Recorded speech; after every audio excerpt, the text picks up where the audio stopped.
Ubuntu software centre সম্পৰ্কীয় spoken tutorial লৈ স্বাগতম। এই টিউটোৰিয়েলত আমি শিকিম উবুন্টু সফটওয়্যাৰ কেনেকৈ উবুন্টু অপাৰেটিং সিস্টেমত সফটওয়্যাৰ ডাউনলোড, ইনষ্টল, আপডেট আৰু আনইনষ্টল কৰিবলৈ ব্যৱহাৰ কৰা হয়। উবুন্টু সফটওয়্যাৰ সেন্টাৰনো কি? ই হৈছে উবুন্টু অপাৰেটিং সিস্টেমত সফটওয়্যাৰ পৰিচালনা কৰা এটা আহিলা।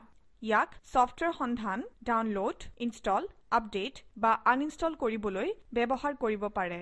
উবুন্টু সফটওয়্যাৰ সেন্টাৰে প্ৰতিটো সফটওয়্যাৰৰ পৰ্যালোচনা আৰু ৰেটিংও প্ৰদৰ্শন কৰে। ইয়াৰ ফলত ব্যৱহাৰ কৰাৰ আগতেই সফটওয়্যাৰটোৰ বিষয়ে আপুনি বিতংকৈ জানিব পাৰে। ই সফটওয়্যাৰটোৰ এক ক্ৰমিক বুৰঞ্জীত সংৰক্ষণ কৰে। এই স্পোকেন টিউটোৰিয়েলত আমি উবুন্টু ভাৰ্সন 11.10ত উবুন্টু সফটওয়্যাৰ সেন্টাৰ ব্যৱহাৰ কৰিছো। এই টিউটোৰিয়েল শিকি যাবৰ বাবে আপুনি ইন্টাৰনেটৰ সৈতে যুক্ত হৈ থকাটো প্ৰয়োজনীয়। আপুনি সিস্টেম এডমিনিষ্ট্ৰেটৰ হোৱাটো অথবা আপোনাৰ সফটওয়্যাৰ ইনষ্টল কৰিবলৈ এডমিনিষ্ট্ৰেটৰ ৰাইট থকাটো প্ৰয়োজনীয়। আপোনাৰ লঞ্চাৰত থকা উবুন্টু সফটওয়্যাৰ সেন্টাৰ আইকনত ক্লিক কৰক। ই উবুন্টু সফটওয়্যাৰ সেন্টাৰ উইন্ডো খোল খুৱায়। উইন্ডোখনৰ ওপৰৰ বাওঁফালে অল সফটওয়্যাৰ ইনষ্টলড আৰু হিষ্ট্ৰী বাটন দেখা পোৱা যায়। ওপৰৰ সোঁকোণত সাৰ্চ ঘৰটো দেখা যায়। উবুন্টু সফটওয়্যাৰ সেন্টাৰ উইন্ডোখন দুটা পেনেলত বিভক্ত হৈ থাকে। বাওঁফালৰ পেনেলখনে সফটওয়্যাৰৰ কেটেগৰী তালিকা প্ৰদৰ্শন কৰে। সোঁফালৰ পেনেলখনে হোৱাটছ নিউ আৰু টপ ৰেটেড প্ৰদৰ্শন কৰে। হোৱাটছ নিউ পেনেলখনে নতুনকৈ প্ৰকাশ কৰা সফটওয়্যাৰৰ তালিকা দেখুৱায়। টপ ৰেটেড পেনেলখনে ব্যৱহাৰকাৰীৰ পৰা বেছি ৰেটিং পোৱা আৰু সঘনাই ডাউনলোড হোৱা সফটওয়্যাৰৰ তালিকা প্ৰদৰ্শন কৰে। আহক আমি কেটেগৰী ভিত্তিত সফটওয়্যাৰ বিচাৰি চাওঁ। বাওঁফালৰ পেনেলৰ ইন্টাৰনেটত ক্লিক কৰক। ইন্টাৰনেট সফটওয়্যাৰৰ আৰু ইন্টাৰনেট কেটেগৰীৰ বেছি ৰেটিং পোৱা সফটওয়্যাৰৰ এখন তালিকা প্ৰদৰ্শিত হয়। লক্ষ্য কৰক যে কিছুমান সফটওয়্যাৰ এটা বৃত্তৰ ভিতৰত এটা শুদ্ধ চিনেৰে প্ৰদৰ্শিত হৈছে। ই এই কথা সূচাইছে যে সেই সফটওয়্যাৰটো ইতিমধ্যে আপোনাৰ কম্পিউটাৰত ইনষ্টল হৈ আছে। ইন্টাৰনেট কেটেগৰীৰ অধিক সফটওয়্যাৰ চাবলৈ অল আইকনত ক্লিক কৰক। ইন্টাৰনেট কেটেগৰীৰ সকলো সফটওয়্যাৰ উইন্ডোখনত প্ৰদৰ্শিত হয়। আপুনি সফটওয়্যাৰবিলাক নাম হিচাপে, বেছি ৰেটিং পোৱা হিচাপে অথবা নতুনবিলাক প্ৰথমতে হিচাপেও সজাব পাৰে। ওপৰৰ সোঁকোণত থকা ড্ৰপ ডাউনত ক্লিক কৰো আহক। তালিকাখনৰ পৰা বাই টপ ৰেটেড নিৰ্বাচন কৰক। ইন্টাৰনেটত সফটওয়্যাৰবিলাক ৰেটিংৰ ক্ৰম অনুযায়ী সজ্জিত হৈছে। আপোনাৰ কম্পিউটাৰত ইনষ্টল হৈ থকা সফটওয়্যাৰৰ সম্পূৰ্ণ তালিকা চাবলৈ ইনষ্টলড বাটনত ক্লিক কৰক।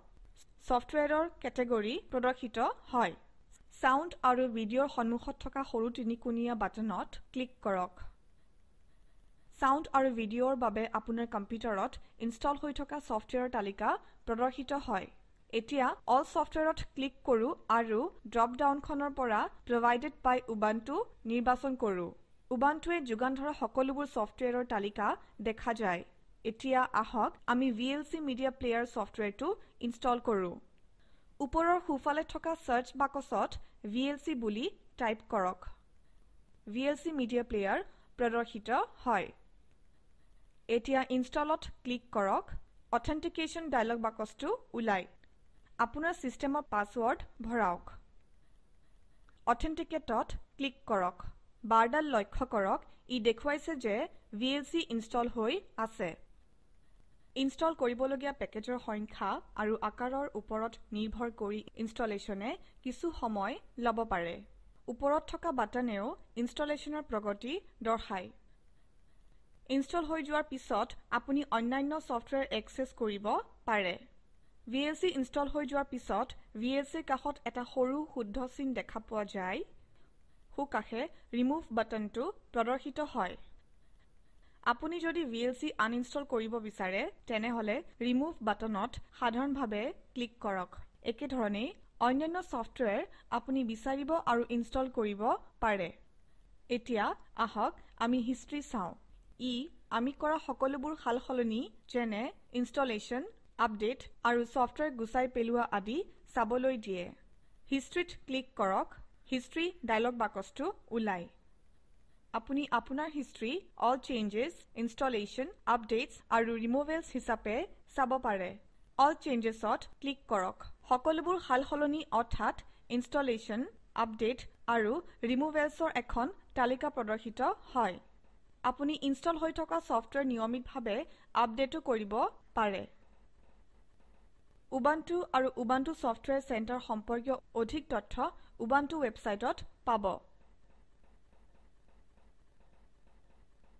উবুন্টু সফটওয়্যাৰ সেন্টাৰ সম্পৰ্কীয় টিউটৰিয়েলৰ ইয়াতে সামৰণি পৰিছে এই টিউটৰিয়েলত আমি উবুন্টু সফটওয়্যাৰ সেন্টাৰ কেনেকৈ ব্যৱহাৰ কৰা হয় সেই বিষয়ে শিকিলো উবুন্টু অপাৰেটিং সিস্টেমত সফটওয়্যাৰ কেনেকৈ ডাউনলোড ইনষ্টল আপডেট আৰু আনইনষ্টল কৰা হয় সেই বিষয়েও শিকিলো এইখিনিতে আপোনাৰ বাবে কৰিবলগীয়া কাম উবুন্টু সফটওয়্যাৰ সেন্টাৰ ব্যৱহাৰ কৰি থান্ডাৰবাৰ্ড ডাউনলোড আৰু ইনষ্টল কৰক